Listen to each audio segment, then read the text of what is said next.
Jagan birthday సందర్భంగా అటు కదిరిలోనూ వైసీపీలో విభేదాలు భగ్గుమన్నాయి. నేతలు రెండు వర్గాలుగా విడిపోయి జన్మదిన వేడుకలను నిర్వహించారు. ఈ నేపథ్యంలో నల్ల చెరువులో దళిత మహిళా సర్పంచ్ కట్టిన ఫ్లెక్సీని కొందరు వైసీపీ వర్గీయులు తొలగించారు. దీనిపై దళిత సంఘం నాయకులు ఆగ్రహాన్ని వ్యక్తం చేశారు.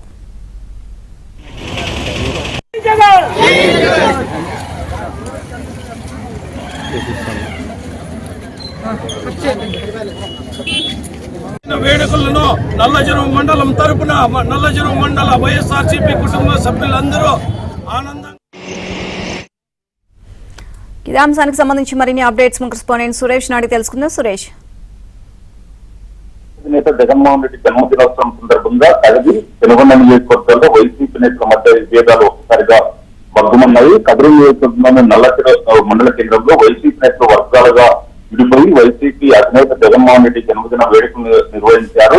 దీంతో వైసీపీ నేతలు ఒక్కసారిగా ఏదైతే జన్మదిన వేడుకల వద్ద కూడా ఒకరికొకరు కొంత ముభాంగా కూడా కనిపించారు. ఒకరు కేక్ కట్ చేసిన తర్వాత మరొకరు కేక్ కట్ చేసుకుంటూ కూడా జన్మదిన వేడుకలను జరుపుతున్నారు. ఇదే సందర్భంలో నల్లచెరువు మేజర్ పంచాయతీ సర్పంచ్ పంచరత్నమ్మ జగన్ జన్మదిన వేడుక సందర్భంగా ఏదైతే ఫ్లెక్సీ ఏర్పాటు చేశారో ఫ్లెక్సీ మొత్తంగా కూడా తొలగించి జన్మదిన వేడుక చేయడంతో సర్పంచ్ పంచరత్నమ్మ వర్గీయులు ఒక్కసారిగా భగ్గుమన్నారు. దళిత సామాజిక వర్గానికి చెందిన సర్పంచ్ ఫ్లెక్సీ ఏర్పాటు చేసి దాన్ని తొలగించడం సరైన పద్ధతి కాదంటూ కూడా అక్కడ ఆందోళన దిగారు. దళిత సంఘాల నేతలు కూడా వచ్చి వైసీపీ నేతల తీరు సరైన పద్ధతి కాదు, దళిత సామాజిక వర్గానికి చెందిన సర్పంచ్ ఫ్లెక్సీ ఏర్పాటు చేసి దాన్ని తొలగించడం ఏంటంటూ కూడా తీవ్రస్థాయిలో వాగ్వాదానికి కూడా దిగిన పరిస్థితి ఏర్పడింది.